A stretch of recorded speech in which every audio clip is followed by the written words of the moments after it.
Hey guys, it's Justine and I have my book unboxing for the month of May. I know it's the end of May and this is almost late, but we're gonna do all three of them at once and we'll do a box versus box. So I have Owlcrate, Litcube, and Uppercase. So we're just gonna do a battle of the boxes. We're gonna start with Uppercase. And all of these are around the same price. They're around like 30 bucks a month. And then plus shipping. I live in Canada, so it costs a little bit more money to get them to me. But I think it's worth it.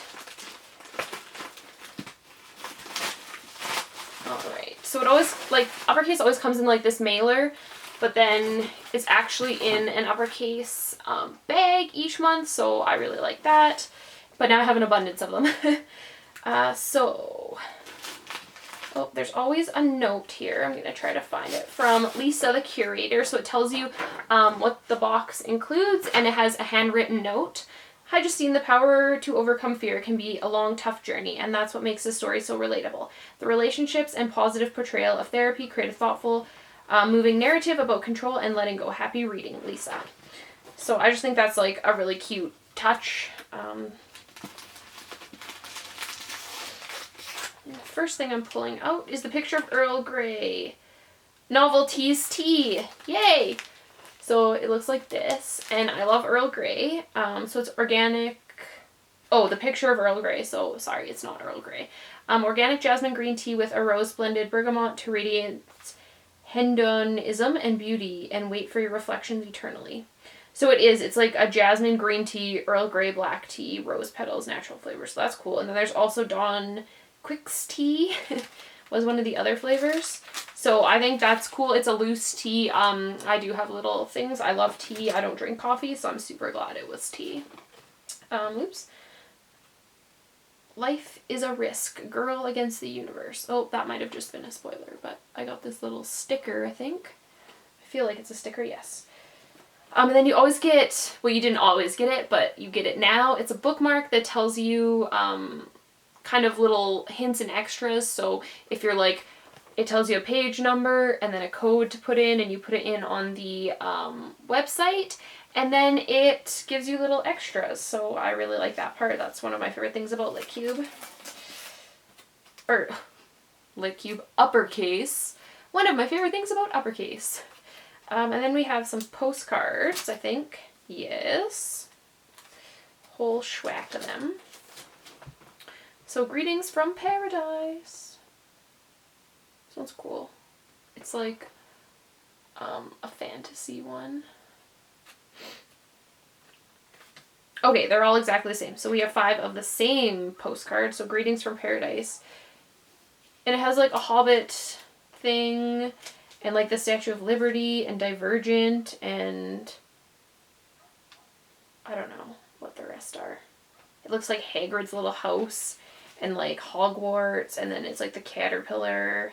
And I want to say that, like, I don't really know what this one is right there. I was going to say Hunger Games, but I don't know. And that one, it just like kind of looks like Daughter and Smoke of Bone, but I don't actually know because I haven't actually read that book or know what their city looks like. Oops. But yeah, so postcards. And then we have another Girl Against the Universe, Paula Stokes. I think this is just like a bookmark or some little swag. And then there is another bookmark, Lydia Bennett, Pride and Peppermint, a playful blend of bold peppermint tea inspired by Jane Austen's classics, coming soon to Kickstarter. Oh, so this is from Novelties. So I'm going to go check them out because I have like backed a bunch of Kickstarter projects and I like tea. And if they're cute and funny like that, then yeah, I'm obviously going to back them. So the book is Girl Against the Universe by Paula Stokes. I have never heard of this book or seen this book talked about. So that's all. Like, I mean, that's good. I like that it introduces you into new books. So we'll just read the inside if I can. Oh, and it's signed. That's sweet. So she signed everyone's book. That's crazy. Thank you. Maguire is bad luck. No matter how many charms she buys off the internet or good luck rituals she performs, each morning horrible things happen when Maguire is around. Like the time the roller coaster jumped off its tracks, or the time the house next door caught on fire, or that time her brother, father, and uncle were all killed in a car crash and Maguire walked away with barely a scratch. It's safest for McGuire to hide out in her room, where she can cause less damage and avoid new people who she could hurt. But then she meets Jordy, an aspiring tennis star. Jordy is confident, talented, and lucky, and he's convinced he can help McGuire break her unlucky streak. McGuire knows that the best thing she can do for Jordy is to stay away, but it turns out staying away is harder than she thought. So, that sounds cute. It sounds like it's going to be like a cute little love story. So, that was all that I got in my Uppercase. And, yeah, I mean, I'm actually, like, not gonna lie, most excited about the tea, because it's just, like, that's a book I've never heard of. So, I mean, there's not really much hype surrounding it. I'm sure it'll be a good book to read. But yeah, I'm excited about the tea. And then we'll move on to Litcube. This, again, is like, I think it's $30 a month. It's more for me because of shipping. Litcube is one that I've been with since the beginning, but I'm considering canceling because they just haven't really been up to par. They've been sending like book outlet books in their subscription, and that's not really cool with me. So I just giving them a few more months. I've been with them for about a year, and it's just like, it breaks my heart that I'm gonna cancel, but it's like, if it's not worth it, why am I keeping it? So first look, so you just have the little card. So the card is changed because it used to be a lot bigger and it would have like little pictures of everything. So I do actually like the smaller card. It tells you what's in here. So the first thing I see is a shirt, and it's very soft. It says, "You're entirely bonkers, but I'll tell you a secret. All the best people are." So that's kind of like it's like obviously Alice in Wonderland, but I think it just, instead of saying everyone's mad or whatever, it says bonkers, but maybe that's from the original book. I don't know. I don't remember. But this is Alice in Wonderland themed, I'm assuming. Oh yes. Through the Looking Glass, Litcube, May 2016. So I always send this collector little card, and that's like one of my favorite parts because I do really like them. And then, yes, there's a cookie, and it says "Eat Me," and it's so pretty, and it's made from scratch by Steph. She has it's sweetsbysteph.com. Oh my god, we're gonna take a bite of this because I love cookies. Seriously, like, sugar cookies with icing are like my favorite, and it does have a little list of everything that's in it. Well, mine looks like it's a little bit burnt actually, but I'll forgive her. It's only on like one part that it's like burnt. I can't get into it. Ugh. So, or not really, well, it's a little dark, but we'll see.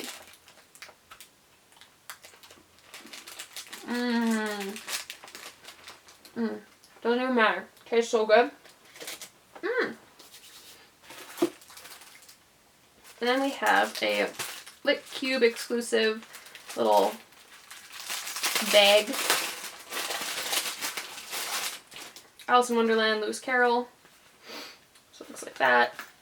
So that was kind of another reason why they were angering me a little bit, is because they were spending all their money making like Litcube exclusive things and spending less money on the book, but it's a book subscription, so I care more about the book than I do about the other things. Okay, then we have this cute little bookmark, which is also Alice.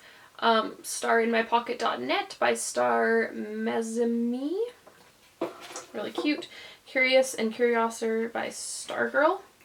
This print, which is really cute as well. And we have another one, We're All Mad Here, as well, by this Stargirl person. And then there's a piece of paper. Oh, a ginormous piece of paper from the author of the book. Hello, Litcube readers. If I'm honest, Alice Takes Back Wonderland started as a comedy. Just think of the title. It's ludicrously silly, and I started with the idea of Alice with a Uzi. Yeah, I think that's a sword. And then I throw in Peter Pan, Snow White for good measure. Have them take on monsters and all sorts of crazy things. And then I realized the story was so packed it didn't have enough room for the comedy.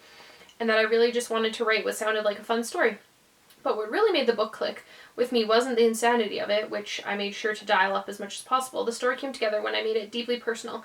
Like my version of Alice, I was forcibly given behavioral modification medications that dulled my brain. In essence, these meds took the wonder out of me. It was only when I embraced storytelling and the wonderfully childish tales I grew up with that I was able to gain the courage to stop taking the medication and regain my own wonder. Many revisions of the Alice tale revolve around her evading madness, regaining her own sanity, but for me, it was the rejection of rigid sanity that allowed me to live my life freely. So I flipped the narrative. Alice is evading sanity for madness, and presenting this as a good thing might be just something new and wonderful, and maybe something missed from the original story. It was my wife who came up with the concept of Pinocchio. He is by far my favorite character, and the one people remember most. I wanted each fairy tale to have their own deeply personal story that also helped Alice recover her own sense of self, and I decided to throw in as many fairy tales as possible because I thought that would be mad, and this certainly is a mad tale. Expressing this story through the guise of Alice has been a thrilling journey, and for all of its fantasy, it still feels like the same journey I took as well. That's why I'm overjoyed so many people have liked this book, and I hope you do too. And if you find yourself no longer mad, feel free to return to those wonderful tales as I once did, and you'll find that we're all still mad here. So that's cool. So I really like that. I like that it kind of explains why and how and all that stuff. So the book is Alice Takes Back Wonderland by David D. Hammonds. I love this cover. It's beautiful. So, after 10 years of being told she can't tell the difference between real life and a fairy tale, Alice finally stops believing in Wonderland. So when the White Rabbit shows up at her house, Alice thinks she's going crazy. Only when the White Rabbit kicks her down the rabbit hole does Alice realize that the magical land she visited as a child is real. But all is not well in Wonderland. The Ace of Spades has taken over Wonderland and is systematically dismantling all that makes it wonderful. Plain is replacing wondrous, logic is replacing magical, and reason is destroying madness. Alice decides she must help the Mad Hatter and all those fighting to keep Wonderland wonderful. But how can she face such danger when she's just a girl? Alice must journey across the stars to unite an army. She discovers that fairy tales are real in the magical world beyond the rabbit hole.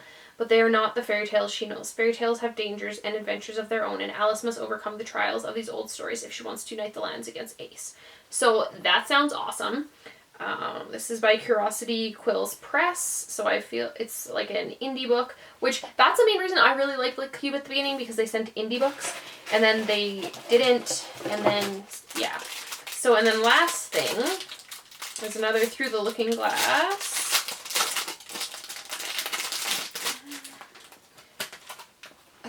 I want to say it's like a compact, so it looks like this. And it is! It's like a compact. So, yeah, so, I mean, I'll tell you the values. So the readable Alice Takes Back Wonderland is valued at $18.99. Wearable, $19.95. Snackable, $2.50. Other goodies, so the makeup bag is $12.99. Pocket mirror is $8.99. The art print is $12.99, and the bookmark is $3.25. So the book, I feel like, is overpriced, but it is an indie book, so you have to take that into consideration, because usually that's probably what I would pay for a hardcover, brand new, not a paperback. T-shirt, yeah, I'd pay $20 for a t-shirt. Makeup bag, $10. Was that how much it was? It was $12. Yeah, I mean, like, everything's reasonably priced. The cookie, I would obviously want, like, a dozen. But yeah, so I mean, like, it's not bad. Like, this one I like much better than the other one's. June's is like the Roaring 20s, so I'm hoping that it's something that's gonna blow my mind and not be another flop, and then that'll kind of be like the telltale if I'm gonna keep it or not. And lastly, we have Owlcrate. I'll just grab it. We have Owlcrate, which is the one that I started with. It's kind of like the most well-rounded, and they're from Canada, so obviously they get bonus points. But it is in American dollars, and they do drive across the border and ship out of the States, just in case. So I do still get it later than I would if I'd ship out of Canada. So first look, looks like this. And I forgot, this month is steampunk. And I'm so excited, because I love steampunk. I just did a steampunk plan with me in my planner, and it was wicked. Yeah, so we'll not spoil ourselves. I got some wormies. Put them away. Okay, so the first thing I see is Wicked. It's a Steamworks steampunk apparel and accessories, and it's like a brooch or a pin, but it's like poking out. But how cool is that? I would totally dress steampunk, but I feel like it's a lot of work and probably expensive, but it's wicked. Espionage Cosmetics steampunk nail wraps, which are also awesome. I can't wear nail polish and stuff at work, but those are cool, so maybe I'll just save them like for Comic-Con and go all steampunky. Then we have something from the Crystal Compass, which I'm pretty sure we got something from them in, I want to say, Landfall Freight, and it was like a arrow necklace, I think. And this one is a key necklace, and you can use the code Owlcrate for 50% off. Holy. So, or like a skeleton key, so that's also cool. I really like skeleton keys. I think that they're like neat. Okay. Then we have a print, Berry, 1860 to 1937. Is it like J.M. Barrie? Because it looks like there's like a Robin Hood, but then there's like a clock. Oh, duh, not Robin Hood, Peter Pan. It's a Peter Pan print. Stupid me, because J.M. Barrie wrote Peter Pan. Hello. So that's cool. And then the book. Oh, and there's something else. Okay, hold on. Let me get these worms out of the way, and then, because I don't want to ruin the print by squashing it. Okay, this is, oh, the theme of the June box is royalty. Flip for a sneak peek. So if you don't want a sneak peek, turn away, but I'm pretty sure they already put it on Insta. But you will receive some magnetic bookmarks. Those ones are so cute. That doesn't actually show you what they are. Those are just like random ones. Like a piece of poop and a toilet paper. That's hilarious. Okay, and the book, oh god, is Everland by Wendy Spinelli. So we'll open up. There's always like extra little goodies about the book as well.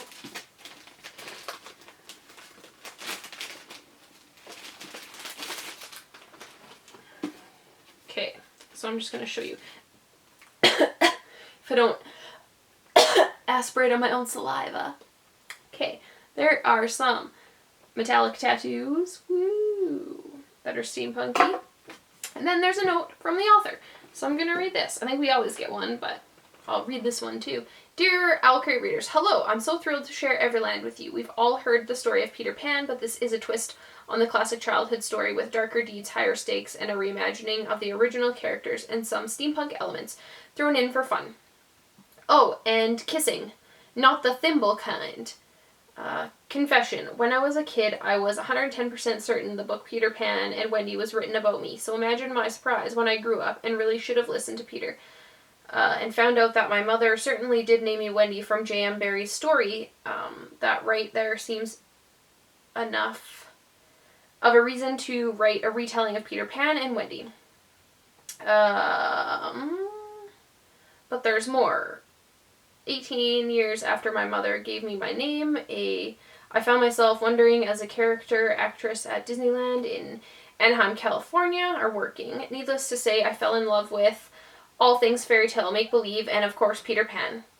What's even more exciting is that there's more beyond Everland. As you're reading this, I am working on the next book, bringing in brand new characters to our Everland cast through their journey of survival and love. I hope you enjoy Everland. Wendy Spinelli. So that's nice. This book, it's like matte. I hate the matte, but like look at how pretty it is. I like her little wings. Gorgeous. It has deckled pages. So yeah, book one. So London has been destroyed in a blitz of bombs and disease. The only ones who have survived the destruction and the outbreak of a deadly virus are children. Among them, 16-year-old Gwen Darling and her younger siblings, Joanna and Mikey. Or Mickey? Mikey? They spend their nights scavenging and their days avoiding deadly marauders. The German army, led by cutthroat Captain Hans Otto Oswald Kretschmer. Unsure if the virus has spread past England's borders, but desperate to leave, Captain Hook is on the hunt for a cure, which he thinks can be found in one of the surviving children. He and his marauders stalk the streets, snatching children for experimentation. None ever return, until one day when they grab Joanna. Gwen will stop at nothing to get her sister back, but as she sets out, she crosses paths with a daredevil named Pete. Pete offers the assistance of his gang of lost boys and the fierce sharpshooter Bella, who have all been living in a city hidden underground, but in a place where help has a steep price and every promise is bound by blood, and it might cost Gwen more than she's bargained for. And are Gwen, Pete, and the Lost Boys and Bella enough to outsmart the ruthless Captain Hook? Sounds wicked. I love retelling, so now that's wicked because I have 2 retellings. And then just like a contemporary, maybe? So yeah, that's all that I got in my Uppercase, Litcube, and Owlcrate. Let me know which one you guys think is the winner this month. I think it just depends more on like book and kind of what you're looking for, because I like that Uppercase has the tea, and I do like a good contemporary. That's usually what I read to get out of my funk if I'm reading other things. Litcube, I do again like that it's a retelling of Alice, and I like the cookie, and I like that it was all a theme. The steampunk, I like, I'm most excited I think for this book, to be honest with you, but the kind of extras weren't as exciting as they have been in the past. But yeah, so I'll link all the stuff down below if I remember, and let me know what you guys think, and thank you so much for watching. I'll see you in another video. Bye!